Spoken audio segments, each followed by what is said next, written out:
Coming up, the government has decided to extend the tax cut on fuel. However, the size of the cut will drop to 25% starting next year. This runs until April. The January 6th committee of the U.S. House of Representatives decides to refer former President Donald Trump to the Department of Justice for his involvement in the January 6th Capitol riots. We have what this means. Plus, the annual Seoul Lantern Festival is back, and for the first time, it is being held at the newly renovated Gwanghwamun Square. Our team takes you there. Good morning. Welcome to New Day at Arirang. We begin with the government's decision on the fuel tax cut from yesterday. Last year, South Korea temporarily slashed taxes on fuel to lower the costs at the pump. The government has now decided to extend the tax cut until April, but instead of a 37% cut, it'll be 25%. Our Ji-young leads us off this morning. Starting next year in South Korea, fuel tax cuts for gasoline will be reduced from 37% to 25%. But the government on Monday announced that it'll extend the tax cut period to April next year. It was due to expire on December 31st. Although inflation has passed its peak, it looks like prices are likely to remain high for a bit longer. So we're trying to ease the pressure in terms of people's living expenses and to stabilize the economy. With gasoline prices hitting record highs in many countries around the world, the South Korean government last year implemented temporary tax cuts to try and ease the burden on drivers.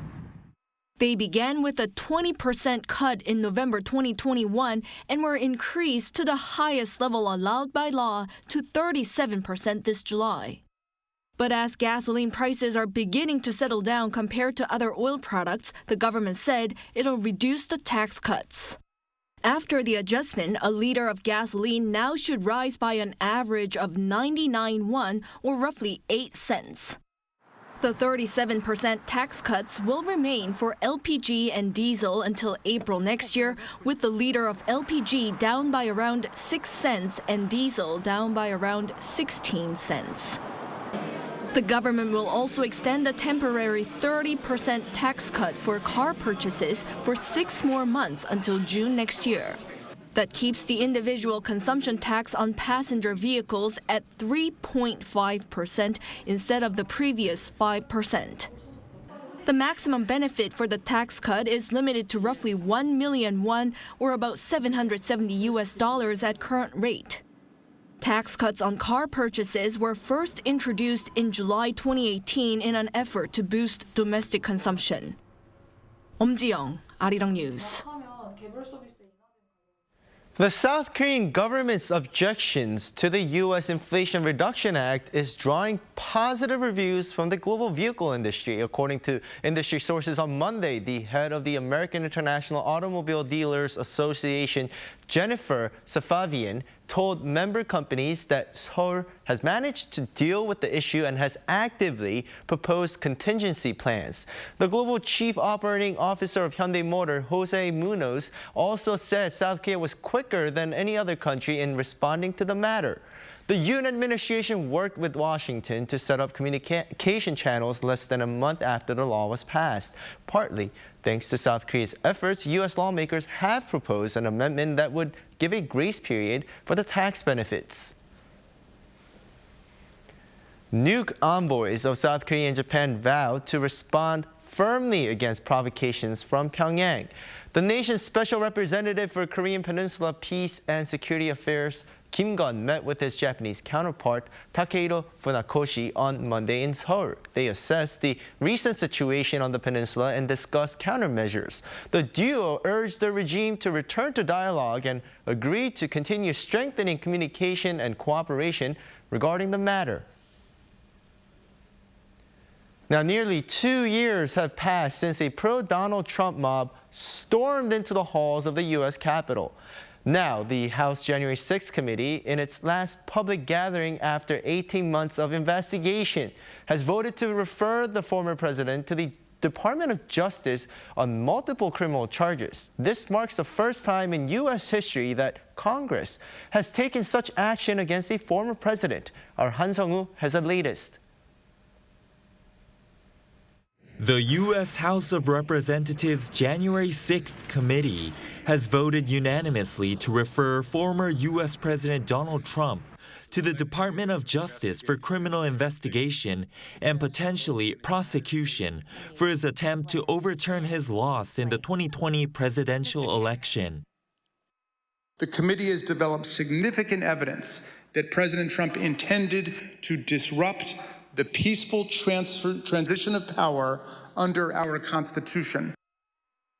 No man who would behave that way at that moment in time can ever serve in any position of authority in our nation again. He is unfit for any office. There are at least 4 counts against the former president. They include obstructing an official proceeding, defrauding the government, making false statements, and inciting or assisting an insurrection. Monday's meeting was the final public gathering of the 9-member panel. They spent a year and a half probing the unprecedented attempt by thousands of Trump supporters to prevent the peaceful transfer of power, inspired by the former president's claims that his loss to Joe Biden resulted from widespread fraud. The committee's recommendations are non-binding, meaning the Justice Department is not obligated to charge Trump with a crime.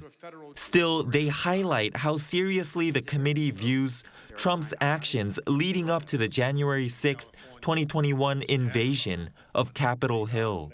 Under the U.S. Constitution's 14th Amendment, Trump, already seeking the Republican presidential nomination in 2024, could theoretically even be barred from holding federal office again if he were to be convicted of insurrection. Han Sung-woo, Arirang News. Russian drones were shot down by Ukrainian air defense forces on Monday as Moscow resumed attacks. President Vladimir Putin is set to visit Belarus for the first time in 3 years, adding to fears that Minsk could be drawn into the war. Our Chung Eun-ju has the details. Ukrainian air defenses on Monday shot down 9 Russian drones as Moscow's forces resumed their strikes on Kyiv. The new attacks come after a barrage of Russian missile strikes across Ukraine on Friday morning hit the country's critical infrastructure. According to the commander-in-chief of the armed forces of Ukraine, Russia fired at least 76 missiles against Ukraine from its fleets in the Black and Caspian Seas. Ukraine's Prime Minister Denis Shmyhal added that 60 of the 76 missiles were intercepted by its air defense forces. The 16 missiles that hit targets left millions of civilians without electricity, heat, water, and other critical services in the cold winter months. Ukrainian President Volodymyr Zelensky said on Saturday that electricity had been restored in many parts of the country, including much of Kyiv, after non-stop repair work. He noted, however, that problems with heat and water supply persisted in many areas. On Sunday, Zelensky again called for Western nations to aid Ukraine's air defenses after weeks of Russian airstrikes targeted the country's energy network. Zelensky also said Ukraine was preparing for all possible defense scenarios against Russia and its ally Belarus, as Russia's President Vladimir Putin headed to Minsk on Monday for a working visit. Putin's first visit to Belarus in 3 years is adding to concerns that he is moving to draw Moscow's closest ally into the war in Ukraine. Belarus allowed its territory to be used as a launchpad for Moscow's invasion of Ukraine in February. The country has not joined the fighting directly, and Belarusian leader Alexander Lukashenko has repeatedly said he has no intention of sending his country's troops into Ukraine. Chung Eun-ju, Arirang News. The annual Seoul Lantern Festival celebrated its opening night on Monday. This year, it's being held in the famous Gwanghwamun Square in central Seoul for the first time. Our Kim Jung-sil went there and tells us what to look forward to at this year's festival. The Seoul Lantern Festival is back and it's bigger and better than ever. Since 2009, the festival has drawn a total of more than 30 million visitors. But this year, for the first time, it's being held in the recently renovated Gwanghwamun Square. One of the highlights of this year's exhibition is without a doubt the battleship made of paper. It's called Gobuksun, or Turtle Ship, and it's right in front of the statue of its commander, Admiral Lee Sun-shin. The admiral used this type of ship in the 16th century in his victories over the Japanese Navy. The ship is much smaller than the original, and it's made with traditional Korean paper known as hanji. But it has a rowing motion, making it look as realistic as possible. Apart from the illuminated turtle ship, there's another object grabbing people's attention, a giant white rabbit. The red pouch that the rabbit is holding says "Hok," meaning good luck in Korean. Now, the reason why there's a rabbit here is because next year will be the year of the rabbit according to the lunar calendar. When I saw the rabbit, I thought, oh, the next year is almost here. And I was born in the year of the rabbit. This is the biggest rabbit I've ever seen in my life, so that's pretty cool. I'm from California, and we don't really have anything like this for Christmas. It's mainly just Christmas trees, maybe, and a few lights on random buildings, so this is definitely special for me. Another place to check out is this Christmas market in the middle of the square. Visitors can enjoy a wide range of souvenirs and food, as well as the Christmas-themed photo booths. The festival is taking place during one of the coldest times of the year, so visitors have something to enjoy in Seoul this winter. Seoul Lantern Festival runs every night until the end of the year. Kim Jong-sil, Arirang News. A recent study in South Korea shows scientists may be able to pre-diagnose the risk of dementia by measuring the thickness of a cellular fiber in our retina. Our Cho Sung-min tells us more. The retina part of the eye plays an instrumental role in sensing light and delivering visual information to our brain. With aging, the retina becomes thinner, which leads to the weakening of its cognitive functions. It also results in various diseases in the macula, a part sitting at the center of the retina, eventually debilitating the vision. I have macular degeneration. I've had it for 5 years already. My friends are suffering from it too. According to a South Korean research team, it turns out that Mr. Yu and his friends may be exposed to even bigger health problems. The team found out that the thickness of the macula is directly correlated to the risk of dementia. Their findings were discovered thanks to research on retina nerve fiber, an innermost cellular layer inside the macula. A cognitive study was conducted on 430 people aged over 60 over a 5-year period. It turns out that the bottom 25% of the participants, those with thinner retina nerve fibers, had lower cognitive functions. Their functions also declined faster over time.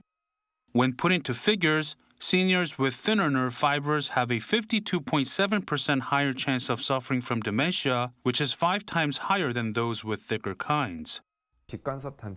When we measure the retinal thickness via optical coherence tomography, the thinner nerve fibers indicated weaker cognitive functions, and when we observed this progression, the pace in which it weakened was way faster. The team says it's meaningful as it's the nation's first discovery on this topic that's backed up with scientific evidence from large-scale group research. The discovery is expected to speed up progress to devising methods to diagnose and treat dementia. Cho Sung-min, Arirang News.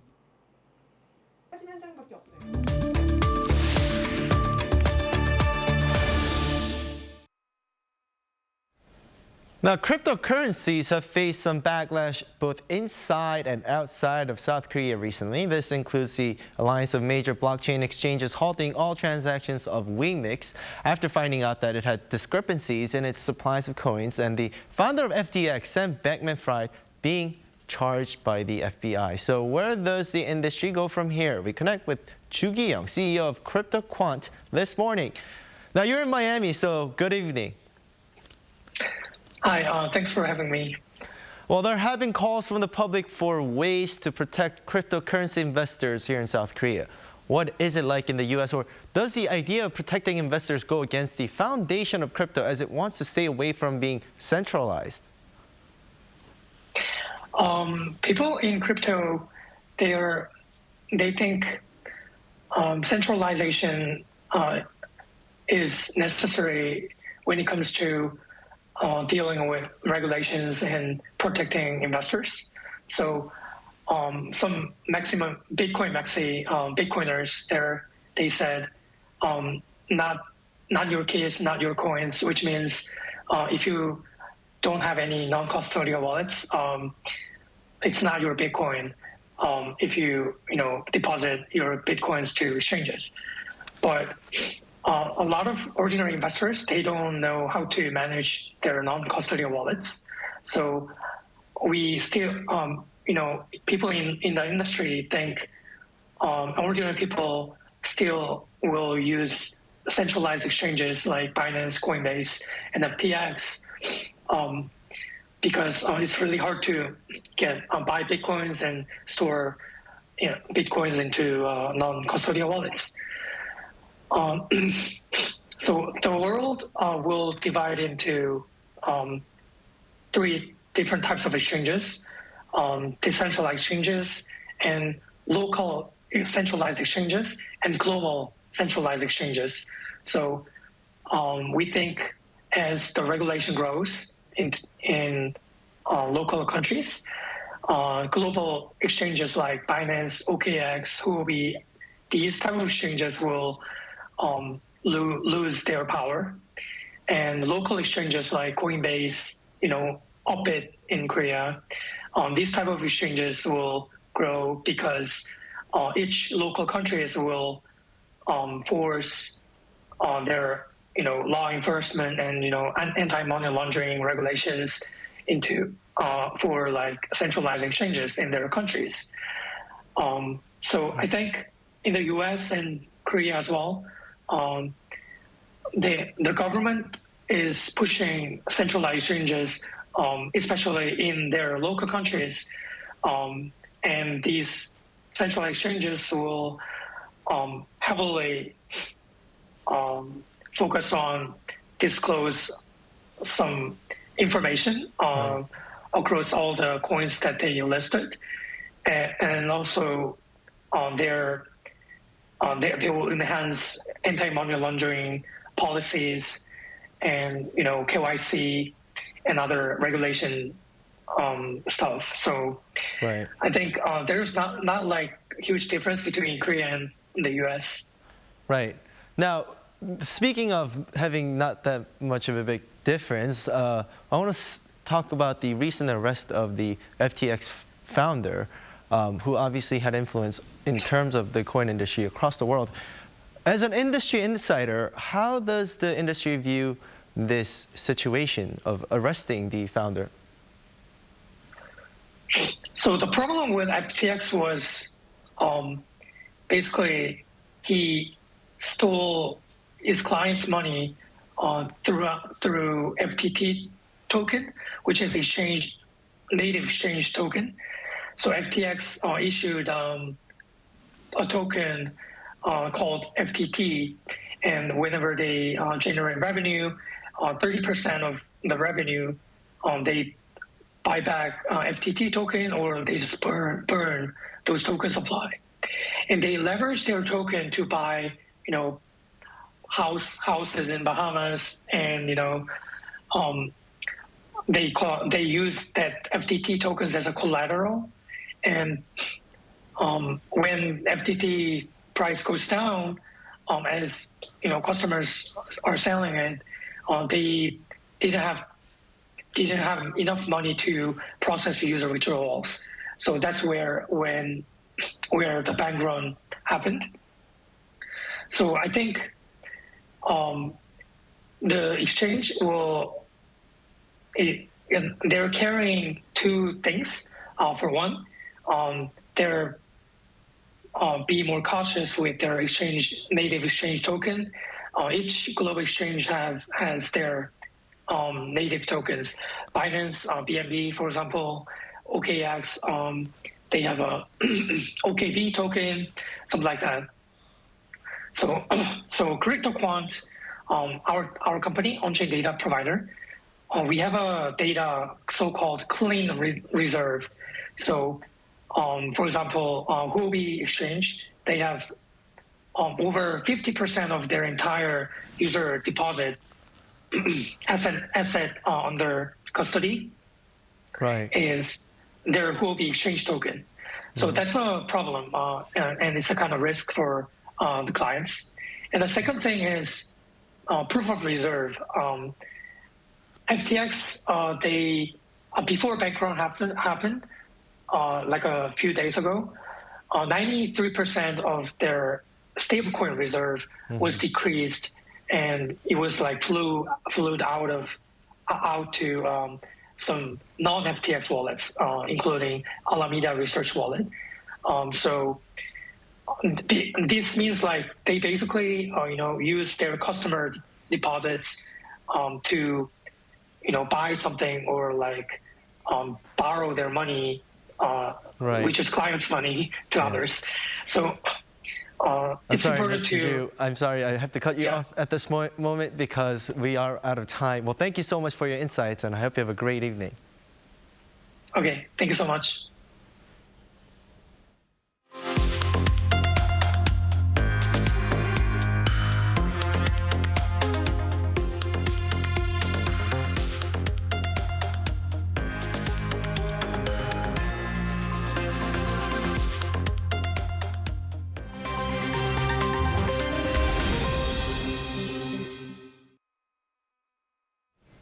For a look at news from around the world, we turn to our Lee Seung-jae, standing by at the Arirang News Center. Good morning. Good morning to you. Now let's start in Thailand, where the country's Navy continues to search for dozens of Marines after one of its warships sank in the Gulf of Thailand. That's right, Doyen. 31 Marines are missing after a corvette sank Sunday night with over 100 crew members on board. Now, the Thai Navy is still searching for the missing Marines. 3 Navy vessels and 2 helicopters were deployed in the rescue mission. The warship suffered an engine malfunction and went down just before midnight, about 20 nautical miles off the coast. 75 out of 106 on board have been rescued and accounted for, with some reportedly suffering serious injuries, while others were sent back to the Sattahip Naval Base. The Royal Thai Navy says huge tides and strong winds are obstructing the rescue mission for the remaining 31 Navy personnel. Now, moving on to Canada, 6 people have been killed, including the 73-year-old suspect in a shooting at a residential building in the Canadian city of Vaughan.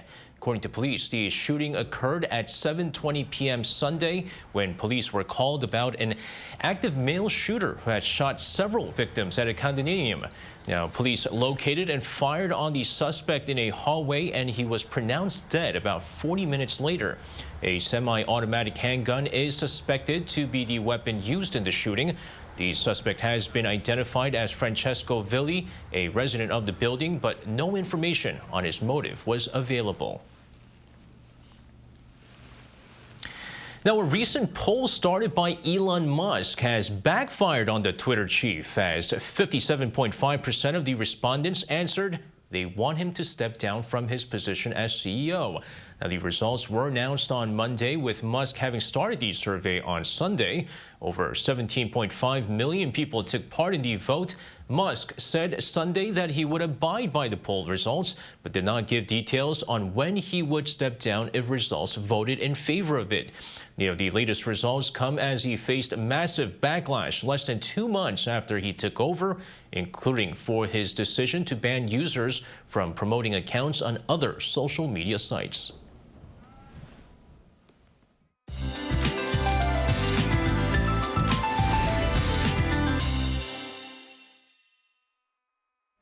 Good morning. The country has been in the grip of a strong cold snap for more than a week now, and it feels like minus 14 degrees in the capital this morning. But much awaited relief from the cold snap comes this afternoon, with temperatures finally going above the freezing mark here in Seoul. Mostly sunny skies will be a feature during the first half of the day, with dry weather alerts remaining in place across parts of the East Coast, including Daegu and Busan. After the highs will be 2 to 5 degrees higher than yesterday, Seoul topping out at just 1 degree, Daegu at 6 degrees this afternoon. With that in mind, here's a look at the weather conditions around the globe.